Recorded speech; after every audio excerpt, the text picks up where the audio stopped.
Dari Amr bin Abbasah dia berkata, Rasulullah sallallahu alaihi wasallam bersabda, "Inna syamsa tatlu'u wa taghrubu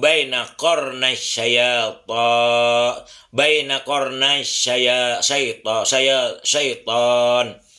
Inna syamsa tatlu'u wa taghrubu baina qarna syaitan." Sesungguhnya matahari terbit dan tenggelam di antara dua tanduk setan. Jin dapat mengubah dan menyerupakan diri dengan sesuatu.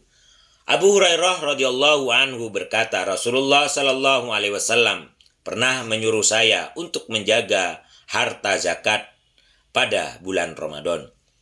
Tiba-tiba datanglah sesosok makhluk, lalu ia mengambil makanan tanpa minta izin.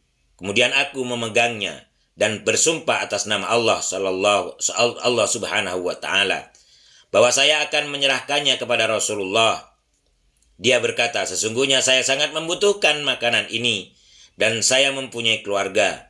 Selain itu, saat ini saya benar-benar sangat membutuhkan. Saya pun melepaskannya dan pada pagi harinya Rasulullah Shallallahu Alaihi Wasallam berkata kepada saya, "Wahai Abu Hurairah, apa yang dilakukan tawananmu tadi malam?" Saya jawab, "Wahai Rasulullah, ia mengadukan tentang kebutuhannya yang sangat mendesak dan bahwa dia mempunyai keluarga.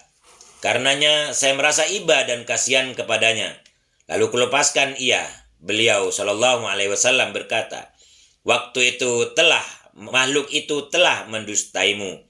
Dia akan kembali lagi." Saya pun mengetahui bahwa dia akan kembali karena Rasulullah Shallallahu Alaihi Wasallam telah mengatakan bahwa dia akan kembali. Maka pada malam harinya saya mengintainya. Dia pun datang lagi dan mencuri makanan.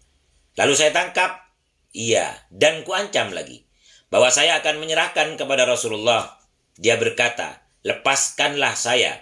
Saya dalam keadaan membutuhkan, sedangkan saya mempunyai keluarga. Saya berjanji tidak akan kembali lagi." Saya pun merasa iba dan kasihan kepadanya hingga saya melepaskannya. Pada pagi harinya Rasulullah Shallallahu Alaihi Wasallam berkata kepada saya, "Wahai Abu Hurairah, apa yang dilakukan tawananmu tadi malam?" Saya menjawab bahwa ia mengadukan kebutuhannya yang sangat mendesak dan dia mempunyai keluarga. Karenanya saya merasa iba dan kasihan kepadanya. Saya pun kembali melepaskannya. Beliau berkata, "Sesungguhnya dia telah mendustaimu. Dia akan kembali lagi." Malam harinya saya mengintainya untuk ketiga kalinya. Dia datang dan kembali mencuri makanan. Lalu saya menangkap dan mengancamnya bahwa dia benar-benar akan saya serahkan kepada Rasulullah. Saya bertekad bahwa ini yang terakhir baginya, karena kemarin dia berjanji tidak akan kembali lagi, tapi ternyata dia kembali. Kali ini dia berkata, "Lepaskanlah saya. Saya akan mengajarkan beberapa kalimat doa. Semoga Allah memberikan manfaat untukmu dengan kalimat ini." Aku pun menanyakan tentang doa itu. Dia berkata, "Jika kamu berbaring di kasur, bacalah ayat kursi. Allahu la ilaha illa huwal hayyul qayyum. La ta'khuduhu sinatu wa la naum. Lahu ma fis samawati wa ma fil ard. Man dzalladzi yashfa'u indahu illa bi'idznih. Ya'lamu ma baina aydihim wa ma khalfahum. Wa la yuhituna bi syai'in min ilmihi illa bima syaa. Wasi'a kursiyyuhu samawati wal ard. Wa la ya'udzuhu hifdzuhuma wa huwal aliyyul azim." Sebab dengan begitu Allah akan senantiasa menjagamu dan setan tidak akan mendekatimu hingga pagi harinya. Maka saya pun melepaskannya. Pada pagi harinya Rasulullah Shallallahu Alaihi Wasallam bertanya kepada saya, "Apa yang dilakukan tawananmu tadi malam, wahai Abu Hurairah?" Saya menjawab bahwa dia telah mengajari sebuah doa yang bisa dapat mendatangkan manfaat bagi saya. Maka aku lepaskan ia. Beliau bertanya, "Doa apa itu?" Saya menjawab bahwa ia mengatakan kepada saya, "Jika kamu hendak berbaring atau tidur di atas pembaringanmu, bacalah ayat kursi secara lengkap." Dia juga mengatakan bahwa Allah akan memelihara saya dan setan tidak akan mendekati saya hingga pagi harinya. Sedangkan para sahabat adalah orang-orang yang antusias untuk melakukan amal kebaikan. Maka Nabi besar Muhammad SAW bersabda, makhluk itu telah berkata benar kepadamu, padahal sebenarnya ia adalah si pendusta. Wahai Abu Hurairah, tahukah kamu siapa yang kamu ajak bicara sejak 3 hari yang lalu itu? Saya menjawab, tidak. Beliau berkata, ia adalah setan atau jin kafir. Hadis riwayat Bukhari dengan taklik. Al-Hafidz Ibnu Hajar Al-Asqalani mengatakan, sedangkan dalam hadis Ubay bin Ka'ab yang diriwayatkan Imam An-Nasai berbunyi, Ubay bin Ka'ab mempunyai baskom berisi kurma dan menjaganya. Ternyata ia mendapati kurmanya berkurang. Tiba-tiba muncullah sosok makhluk yang menyerupai seorang remaja di atas kendaraan. Maka Ubay bertanya kepadanya, apakah kamu dari bangsa jin ataukah dari bangsa manusia? Dia berkata, dari bangsa jin.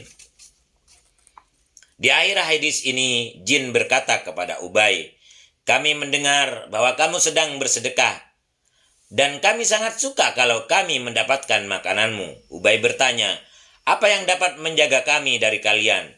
Dia berkata, ayat kursi ini. Kejadian ini dilaporkan kepada Rasulullah, maka beliau bersabda, pendusta itu berkata benar. Al-Hafidz Ibnu Hajar menjadikan hadis Abu Sa'id Al-Khudri sebelumnya sebagai dalil bahwa setan dapat menampakkan diri dengan mengubah wujudnya sehingga dapat dilihat.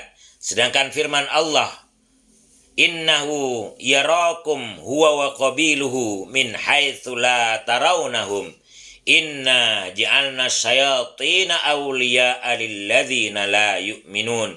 Sesungguhnya dia, setan, dan pengikut-pengikutnya melihat kamu dari suatu tempat yang kamu tidak bisa melihat mereka.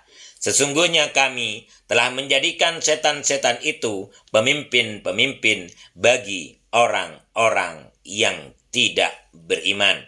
Quran Surat Al-A'raf ayat ke-27. Ini dikhususkan kepada setan yang masih dalam wujud aslinya. Pada kesempatan lain, beliau Al-Hafidz Ibnu Hajar mengatakan bahwa di dalam kitab Madaik Busis Syafi'i, Baihaqi meriwayatkan dengan sanadnya dari Rabi, dia berkata, saya mendengar Imam Asy-Syafi'i mengatakan, barang siapa yang mengaku bisa melihat jin dalam bentuk aslinya, kami anggap persaksiannya tidak diterima lagi, kecuali kalau dia seorang nabi. Ibnu Hajar berkomentar, hal ini berlaku bagi orang yang mengaku melihat mereka bangsa jin dalam bentuk aslinya. Sedangkan orang yang mengaku melihat salah satu dari mereka setelah berubah wujud menjadi hewan, hal ini tidaklah tercela. Sebab banyak sekali kabar yang menyatakan perubahan ragam bentuk mereka. Nabi Muhammad sallallahu alaihi wasallam, al-hayyatu mashul jinnah kama musikhatil kirodatu wal khonaziru min bani Israel. Ular-ular adalah perubahan bentuk dari bangsa jin, seperti halnya kera dan babi sebagai perubahan bentuk dari Bani Israel.